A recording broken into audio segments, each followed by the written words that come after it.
ओंकार महाराज का नाम ओंकार ओंकारात्मानंद। इतना बड़े महाराज के नाम नहीं आ रहा था। ओंकारात्मानंद जी महाराज एवं समस्त सन्यासी गण को सादर प्रणाम करती हूँ और सभी भक्तजनों का हार्दिक अभिनंदन करती हूँ। आज की इस सभा में उपस्थिति जो है वो देख के लग रहा है कि हम लोग गिने चुने लोग ही हैं जो स्वामी जी से प्यार करते हैं। स्वामी जी की बातें सुनने के लिए हम सब आग्रही हैं, यहाँ उपस्थित हुए हैं। कोई बात नहीं, हमारी सभा ये स्वामी जी सुन रहे हैं, ठाकुर माँ सब सुन रहे हैं, हम लोग यही मानते हैं। आज की सभा में मेरी वक्तृता का विषय है स्वामी विवेकानंद की समदृष्टि। नमः श्री यतिराजाय विवेकानंद सूर्य सच्चित सुख स्वरूपाय स्वामी ने तापहारिणे। समता अर्थात सबको समान दृष्टि से देखना। हमारे समाज में इसको एक आदर्श रूप दिया गया है। हमारे संविधान में भी न्याय, स्वतंत्रता, समता और बंधुत्व इन 4 जीवन मूल्यों पर जोर दिया गया है। इस समता का मूल कहाँ है और इसकी पहुँच कहाँ तक है, इसे हम स्वामी जी के जीवन में देखने का प्रयास करेंगे। महान व्यक्तियों की महानता अक्सर उनके बचपन से ही हम देखने को मिलती है। स्वामी जी जब छोटे थे तभी की एक घटना है उनके जीवन की जिससे हम लोग इसका आभास पाते हैं। उनके पिताजी विश्वनाथ दत्त अटर्नी थे और उनके यहाँ विभिन्न जाति एवं धर्मों के लोग मिलने के लिए आया करते थे। इसीलिए उनके बैठक खाने में भिन्न भिन्न जाति एवं धर्मों के लिए अलग अलग हुक्के रखे हुए थे। एक दिन बैठक खाने में कोई नहीं है यह देखकर स्वामी जी गए और हर हुक्के में मुंह लगाकर कश खींचने लगे। वे देखना चाहते थे कि अलग अलग हुक्कों में क्या कुछ अलग बात है, इससे क्या जात चली जाएगी, पर ऐसा कुछ भी नहीं हुआ। जाति भेद की प्रथा ने उनके दिमाग में जो तूफान मचा रखा था उसको उन्होंने अनुभव किया, प्रत्यक्ष अनुभव करके देखा कि इन बातों में कुछ भी नहीं रखा हुआ है। इतने छोटे थे तभी उनके दिमाग में ये बात आई। साधना काल में उनका ये समदृष्टि भाव और भी परिपक्व रूप में हम देख पाते हैं। परिव्राजक जीवन में बिना किसी दुविधा के वे सभी लोगों के साथ घुलते मिलते थे और उनके घर में ज़रूरत पड़ने पर ठहरते भी थे।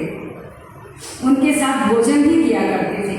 कभी किसी राजा के अतिथि बनते, कभी किसी निर्धन की कुटिया में रहते, तो कभी किसी वृक्ष के नीचे सोकर रात बिताते। एक बार राजस्थान में आबू पहाड़ पर स्वामी जी एक मुसलमान वकील के घर निवास कर रहे थे।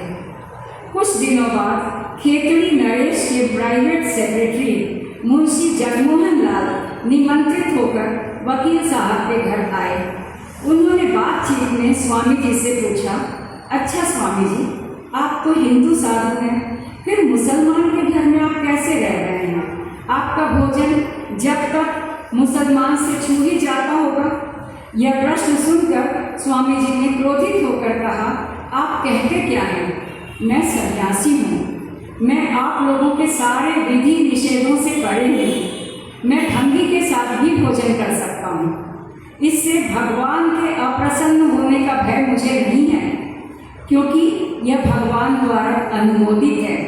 शास्त्र से भी मुझे भय नहीं है, क्योंकि यह शास्त्रों द्वारा अनुमोदित है।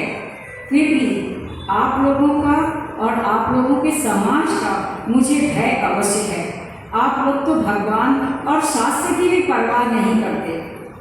मेरी दृष्टि में ऊंच नीच नहीं है। मैं तो विश्व प्रपंच में सर्वत्र ब्रह्म को प्रकाशित देखता हूँ।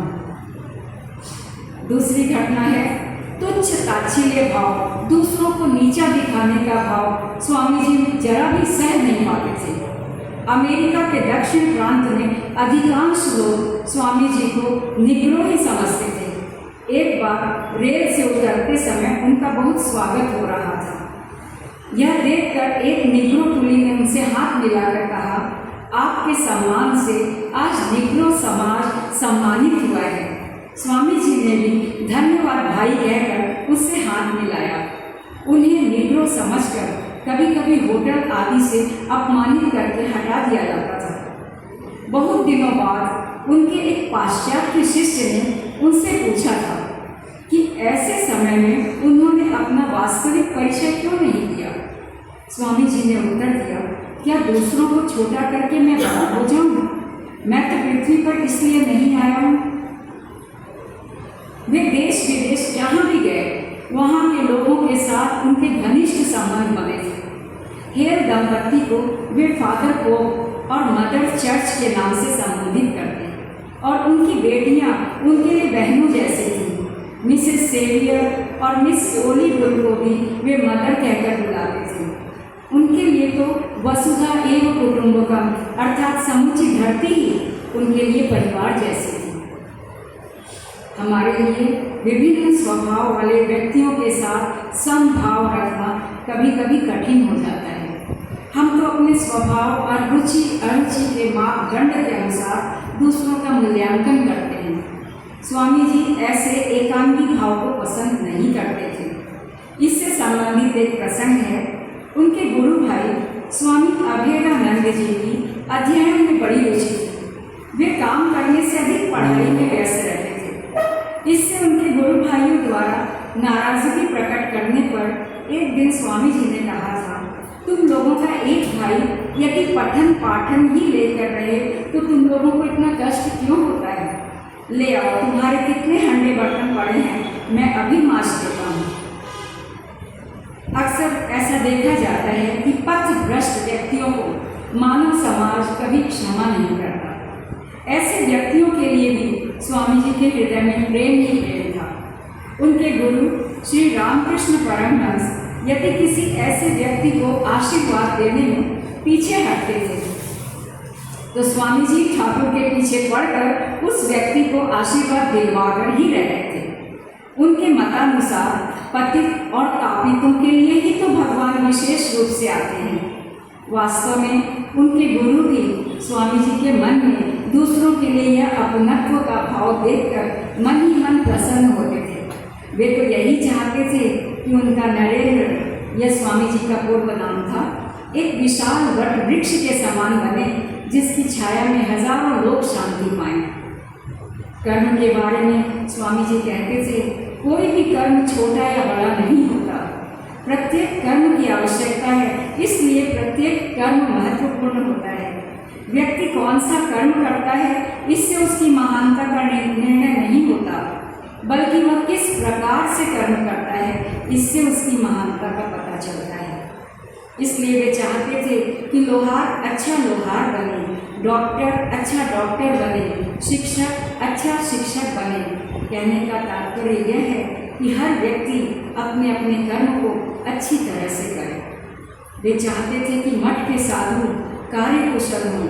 वे जूता सिलाई से लेकर चंडी पाठ तक सभी कार्य को करने के लिए तैयार रहें। उनके मतानुसार व्यक्ति की महानता इस पर निर्भर नहीं होती कि सबके सामने वह बड़े बड़े कार्य किस प्रकार से करता है, बल्कि इस पर निर्भर होती है कि वह एक छोटा सा भी कार्य कितनी निष्ठा और एकाग्रता के साथ करता है। वेदांत की उदारता और सार्वभौमिकता की वे बार बार घोषणा करते थे। भगवान बुद्ध के विशाल हृदय के प्रति उनके मन में असीम श्रद्धा थी। ईसा मसीह के प्रति परम आदर था। उन्होंने अपने गुरु भाई स्वामी अखंडानंद जी को पत्र में लिखा था, अनाथ आश्रम में सब धर्मों के बच्चों को प्रवेश देना, लेकिन किसी के धर्म को, किसी की अपनी श्रद्धा को नष्ट मत करना। सब धर्मों में जो साधारण नैतिकता है उसकी शिक्षा बच्चों को देना। जो ईसाई है वह अच्छा ईसाई बने, जो हिंदू है वह अच्छा हिंदू बने। सभी अपने अपने धर्म के आश्रय से उन्नति करें। स्वामी जी यही चाहते थे। सन 1896 ईस्वी में लंदन से फ्रांसिस लेगेट को वो लिखते हैं, तुम्हें यह जानकर प्रसन्नता होगी कि मैं दिनों दिन धैर्य और सहानुभूति के पाठ सीख रहा हूँ। लगता है अब मैं क्रमशः उस अवस्था की ओर बढ़ रहा हूँ जब मैं साक्षात शैतान से भी प्रेम कर सकूँगा। ऐसा अनुभव करता हूँ कि मैं प्रत्येक प्राणी और वस्तु को आशीर्वाद दूँ, प्रत्येक से प्रेम करूँ और उसे गले लगा लूँ। मैं यह भी देखता हूँ कि बुराई भ्रांति मात्र है। वास्तव में ये सब हैं मानव पाठशाला के हल्ला मचाने वाले बच्चे, जो कि इस संसार रूपी मैदान में खेल कूद करने के लिए छोड़ दिए गए हैं। मैं किसकी प्रशंसा करूं और किसे बुरा करूं, सब उसी का खेल है।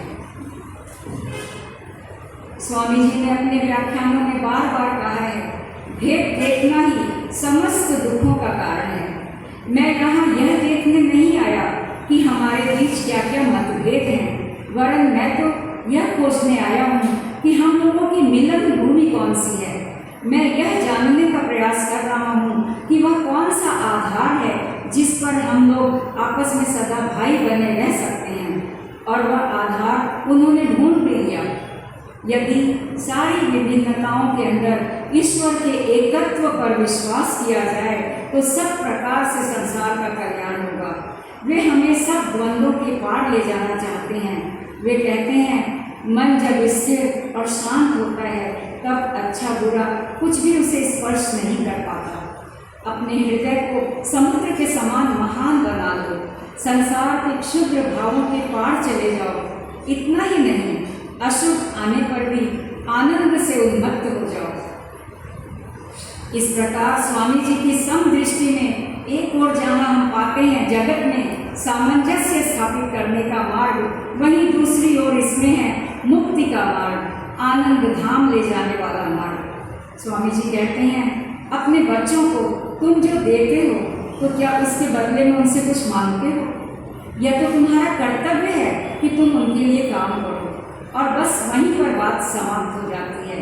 इसी प्रकार किसी दूसरे व्यक्ति, किसी नगर अथवा देश के लिए तुम जो कुछ करो उसके प्रति भी वैसा ही भाव रखो। उनसे किसी प्रकार के प्रतिदान की आशा न रखो। यदि तुम सदैव ऐसे ही भाव रख सको कि तुम केवल दाता हो, जो कुछ तुम देते हो उससे तुम किसी प्रकार के प्रतिदान की आशा नहीं रखते, तो उस कार्य से तुम्हें किसी भी प्रकार की आसक्ति नहीं होगी। स्वामी जी हम सभी भक्तजनों पर अपनी कृपा दृष्टि बनाए रखें और अपने अंतर्मन को समदृष्टि में स्थापित करने के प्रयास में वे हमारा मार्गदर्शन करें। इसी कामना के साथ मैं अपना वक्तव्य यहाँ समाप्त करती हूँ। ओम परतत्वे सदा लीनो रामकृष्ण समाज्ञा यो धर्म स्थापन रतो वीरेशम